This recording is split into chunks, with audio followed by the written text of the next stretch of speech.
Hey, what's up guys, and welcome to a new video. So in this one I'm going to be doing an hour of Gargoyles and also an hour of Nechryael because the drop tables for a lot of Slayer monsters, including those two, were updated recently, and the profit per hour on them is actually quite good now, so I decided to go and test them out. I'm not using the absolute best gear because most of my money is in other stuff, and I'm not on a Slayer task, so keep that in mind. This is not the highest possible profit you could make, and in a singular hour, RNG could have an effect of, making it plus or minus a bit, but I think that based on what I've heard from other people, I think the numbers that I got in this video are pretty close to the average for what you could expect with the setup that I was using. And on task, like, these are really good to do, and even off task, they're quite good for profit. Whether you're just trying to train your melees and make some money, or whether you're making an ult or something, they're really quite good now. So since I don't have currently an SGS or Bandos or Primordials or a Amulet of Torture, this is the gear that I was rolling with, just Proselyte and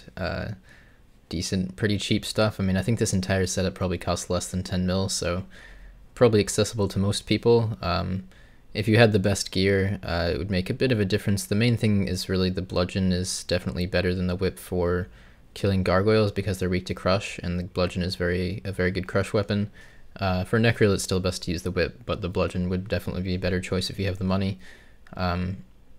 And it probably is worth using Bandos. Another possible option for gargoyles is using full Derox on Crush. I'm not sure exactly how that would compare to using a bludgeon, but that might be a decent option. But yeah, the main things that you definitely need for gargoyles, I mean, it does require 75 Slayer, which isn't too bad of a requirement, and you definitely want to unlock the automatic rock crushing thing, like where you have the rock hammer in your inventory and it will automatically destroy them as soon as you get them to low HP, which can be purchased for Slayer points. I think it's only like maybe 50 or 100, somewhere around there, but yeah, it's not too expensive, and I imagine you probably would get plenty of points by the time you get to 75 Slayer, but you definitely want to have that for killing gargoyles. And another thing you should definitely bring is runes for alchemy, or your explorer's ring if you have the daily charges for that, which I decided to use for this video. But yeah, they drop a lot of alchable items, like they drop rune battle axes, rune plate legs, rune full helms, and rune 2H swords is the other one. They also drop Addy plate legs, and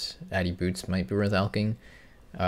So yeah, they drop a lot of alchables, and that's where a lot of the GP comes in. They also drop straight up coins, sometimes as much as 10k at a time, actually pretty frequently 10k at a time. So yeah, a lot of coins coming into the game from these. So one option, if you don't have the money for Berserker Ring, you could wear a Ring of Wealth and have it be collecting the coins for you automatically, since that's one of its perks now. If you do have a Berserker Ring imbued, it's probably better profit per hour to use that because you'll get more kills per hour, but like if you're doing an alt and you want to AFK more or something and pick up fewer drops, then the Ring of Wealth might be a nice option as well. But yeah, using this setup, I did have to use Protect Melee for quite a while because they were dealing a bit too much damage. But with an SGS, I think you'd probably be fine without any protection prayers.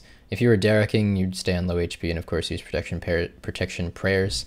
But and yeah, like if you have reasonably good gear, you probably won't need it. Okay, so just finished an hour of killing gargoyles with fairly pleb gear and not on a Slayer task or anything, so definitely not the highest possible profit per hour you could be making, and it is just a single hour, so could vary a fair amount just based on RNG with drops and stuff. But I put a few rune ores in the bank and also a loot path key, so I'm going to take all of these out noted, and we'll do a G price check of all of the loot that I've managed to get in this past hour. So let's throw it all in.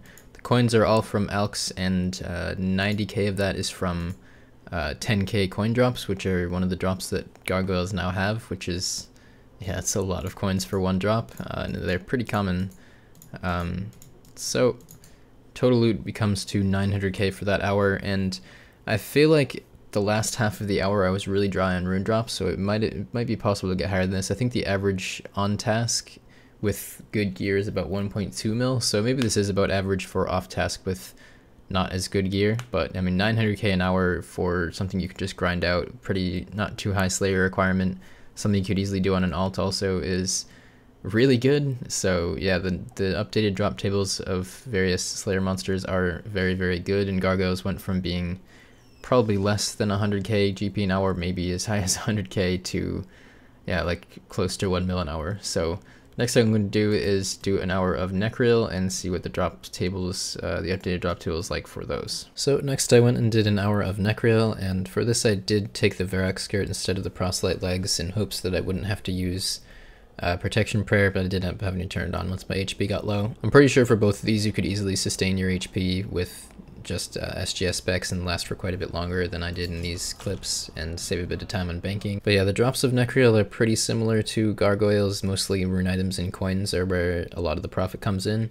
So once again, definitely take Alchemy runes or your Explorer's Ring. Nechryael also dropped quite a few seeds, though most of the seeds they drop aren't very good. I did get one Torsil seed over the hour pretty early on, and I didn't have my O's Buddy item thing on, so maybe I missed one, but I didn't notice any other drops of any good seeds. And the only seeds that actually have much value are Torstil, Snapdragon, and Renar anyways. They also drop noted Limpworts 15 at a time, which is probably really good for Ironmen, I would think, because I think Limpworts are really slow to collect for Ironmen, so in this particular hour, I got, I think, like 75 Limpworts, and I don't know what the average is over time, but that must be pretty good, especially considering they have decent other drops, lots of coins and whatnot, so I imagine these are even more worth doing than they probably were before, because like, you know, seeds, Limpwort roots, that's really quite good.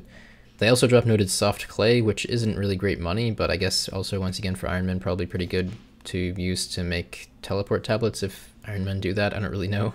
Alright, so I just completed the hour of Nechryaels, also with subpar gear and non-unslayer task, so not the absolute maximum you could get, but each hour is heavily influenced by RNG as well. This hour, the last like 10 minutes, I got 4 rune 2Hs all of a sudden, which is an extra like 150, 160k right there, so maybe I got lucky, but I didn't get that many earlier, so maybe it's average, but let's throw what I got into the price checker and see. So yeah, once again, lots of alchables and just straight up coin drops. That adds up to more than half of the profit per hour there, definitely. Nice amount of Limpwort roots, though. I got these, they drop in 15 at a time, I believe, so I only got 5 drops of them, so they're not super common, but the amount that you get is quite nice. And yeah, those are a bit over 1k each. Quite a few Chaos runes, that's about 70k.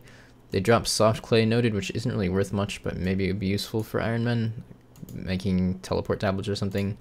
They do drop some decent seeds. The only one that I got that was actually worth picking up was Torstil. They do drop like Snapdragon, Renars, stuff like that also, but once again comes out to pretty much the same as Gargoyles for that particular, or for those 2 particular hours.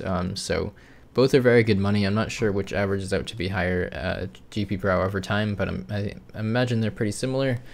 But Gargoyles do have the advantage of a bit lower Slayer requirement, but both of these would be incredibly good to do for alts. These are basically the new Wyverns, I guess you could say. Also, Kurasks have had their drop tables updated, so those are pretty good too, but the disadvantage of Kurasks is that you have to use a leaf-bladed sword or battle axe, whatever is better DPS, and that's definitely going to be worse melee XP per hour than a whip, so especially if you're playing on a main, you should definitely kill these instead. And if you're playing on an alt and don't care about XP, I guess just test out Kurasks and see what actually is the best, but I would say that there's not really any reason to kill Wyverns anymore because these are so much better. I mean, Wyverns I think were maybe like 500 or 600k GP an hour and very crowded. These are, I guess, over time probably going to become a bit more crowded, but at least as of now, not very crowded at all. Slayer requirement is very similar to Wyverns, and the profit is really good, and most of it is just straight GP from alchables too, so the profit per hour for these isn't really going to change if they get camped a lot, other than if they get so camped that you like can't find spawns or whatever. But these drop tables are really good, and I believe also on release they were like 3-4 mil an hour at Gargoyles, and then they very quickly nerfed them. They were just like shitting out rune items left and right, and this is what they are nerfed, which, yeah, it's pretty crazy how profitable these monsters are to kill now, where they used to be really, really bad. But yeah, if you're looking to make some pretty easy money and train up your melees at the same time, or maybe even ranged as well, I don't really know, it'd probably be worth trying at least. This is a good way to do it. So hopefully this video is interesting to you guys. Thank you for watching, and good luck with your money making. I will see you guys all later.